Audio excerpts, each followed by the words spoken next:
नमस्कार बच्चों, अपन class 12th के मैथमेटिक्स में जो पहला चैप्टर चल रहा है वो चल रहा है संबंध के प्रकार पर। और जो 12th के स्तर पे, वैसे तो ये सब डिस्क्रीट मैथमेटिक्स के अंतर्गत ये अपन का रिलेशन आता है, पर यहाँ पर अपन जो 12 के स्तर पर बात करेंगे रिलेशन की, वो करेंगे कि रिलेशन के प्रकार, टाइप्स ऑफ रिलेशन की बात कर रहे हैं, जिसमें सबसे महत्वपूर्ण जो रिलेशन है जिनका अपन यूज करेंगे 12th में, वो तो स्वतुल्य यानी रिफ्लेक्सिव जिसकी अपन बात कर चुके, दूसरा सिमेट्रिक जिसकी अपन बात कर चुके, सममित की बात कर चुके। आज चूँकि अपन देखते हैं कि बुक्स में कुछ और रिलेशन लिखे हैं, बच्चे इसको देखेंगे तो लगेगा ये क्या चीज़ आ गई। जैसे सिमेट्रिक रिलेशन हमने पढ़ाया तो वहीं पर लिखा है प्रतिसम्मित यानी एंटी सिमेट्रिक लिखा है, तो बच्चों के मन में उठ जाएगा कभी कभी कि ये क्या है। ज़्यादा यूज नहीं है इसका, अपने को बस लिखा है तो बताना है, जाने रहिए आप कि ये क्या चीज़ है। तो अपन उस पर आज बात करें कि ये एंटी सिमेट्रिक रिलेशन है क्या, इस पर अपन चर्चा करेंगे। इस विषय वस्तु पर चर्चा करेंगे, प्रतिसम्मित संबंध पर अपन चर्चा करेंगे। तो देखते हैं ये क्या कहता है। समुच्चय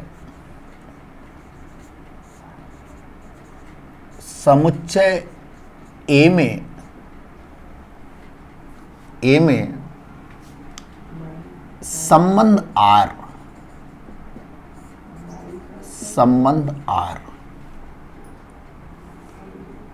इस प्रकार की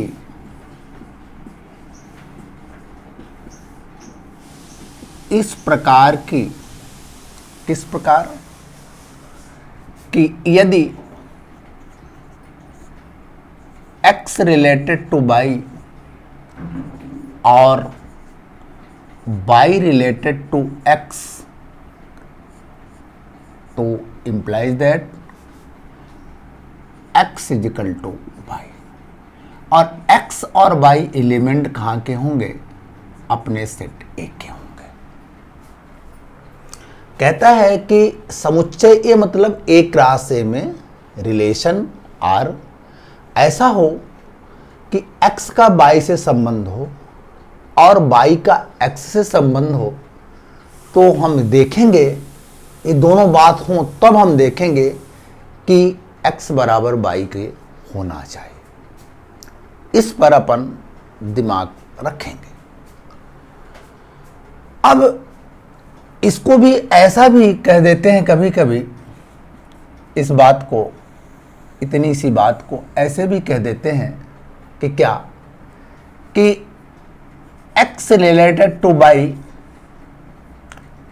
और x is equal to y, x related to y और x इजिकल टू कितना y implies that y related to x। ऐसी बात भी अपन बोल देते हैं। सेम डेफिनेशन है, x रिलेटेड टू y और y रिलेटेड टू x हो तो फिर हम देखेंगे कि x इजिकल टू y होना ही चाहिए।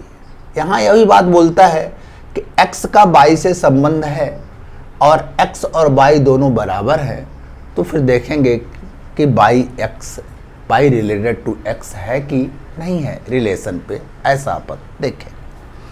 चले एक एग्जाम्पल लेते हैं, एक सेट लेते हैं। मान लीजिए कि एक सेट ले लिए और यहाँ लिख लिए A, B और C लिए, और एक सेट A पर एक रिलेशन R अपन बना लिए, AB,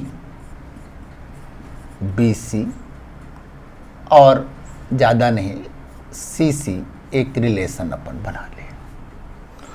अब चेक करें कि क्या यह एंटी सिमेट्रिक है क्या यह प्रतिसम्मित संबंध है? तो इस डिफिनीशन के अकॉर्डिंग अपन चेक करते हैं, देखें कि इस रिलेशन के ऑर्डर पेयर पर जाएं। कहता है कि x रिलेट टू y, मतलब कई बार बता चुके हैं कि आप इस चीज को आप ऐसा भी लिख सकते हो कि x y belongs to r, और इसी तरह से इसको लिख सकते हो कि y x बिलोंग्स टू कितना r। समझ रहे हैं इस बात को, कई बार चर्चा की है। तो देखें x y belongs to r, तो ये हो और इसका उल्टा हो तो चेक करें कि क्या x और y दोनों बराबर हों। तो देखें यहां ए बी है पर बी ए है ही नहीं। दो बात पहले होनी चाहिए, दोनों बात पहले होनी चाहिए कि x y और y x ये बात होनी चाहिए, तब अगली बात हम करेंगे, नहीं तो नहीं करेंगे। तो देखें ए बी है पर बी ए नहीं है, तो फिर अगली बात सोचने की जरूरत नहीं है। ध्यान रखें कि सिमेट्रिक हो चाहे रिफ्लेक्सिव हो चाहे एंटी सिमेट्रिक हो, आगे हम ट्रांजिटिव की बात करेंगे। यहां पर देखें कि क्या गड़बड़ है, क्या गड़बड़ है, इस पर ज्यादा दिमाग में रखना है। तो यहां पर देखें कि ए बी है और बी ए नहीं है, तो अगली बात हम करेंगे नहीं। बी सी है तो सी बी है ही नहीं है, तो अगली बात नहीं करेंगे। मतलब एंटी सिमेट्रिक है। यहां सीसी है, यहां सीसी है, इसका उल्टा भी बोलो तो यहां सीसी है, तो फिर दिख गया कि सी इक्वल टू कितना है, सी है। सीसी है, अपन बोल रहे हैं फिर से, इसका उल्टा क्या चाहिए, सीसी, तो वो भी है, तो फिर क्या चाहिए, सी इक्वल टू सी। ये है, ये क्या है।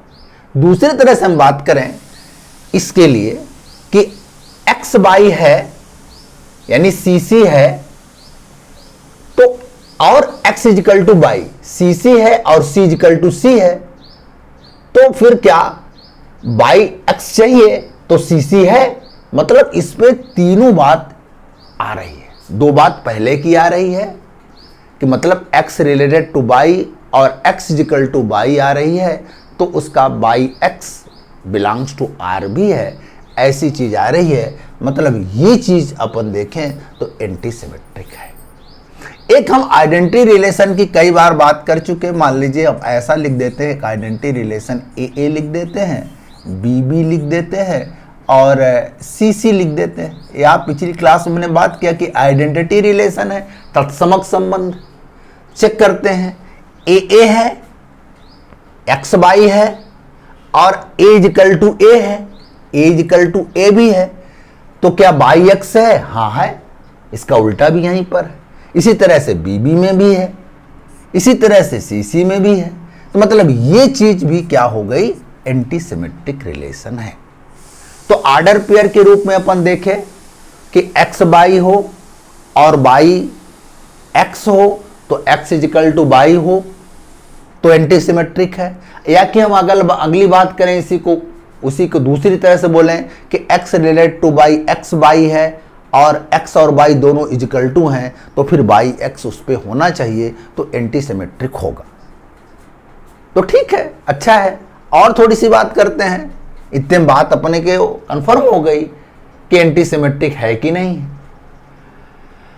अब हम अगली बात ये करें, मान लीजिए कि और एंटी सिमेट्रिक के हम कुछ एग्जाम्पल लेते हैं कि एक एग्जाम्पल ऐसा ले लिए, मान लीजिए कि यदि A subset of B, A B का क्या है, उपसमुच्चय है, और बी सबसेट ऑफ है, बी ए का उपसमुच्चय है, तो पक्का हो गई बात कि ए इजिकल टू कितना हो गया, बी हो गया।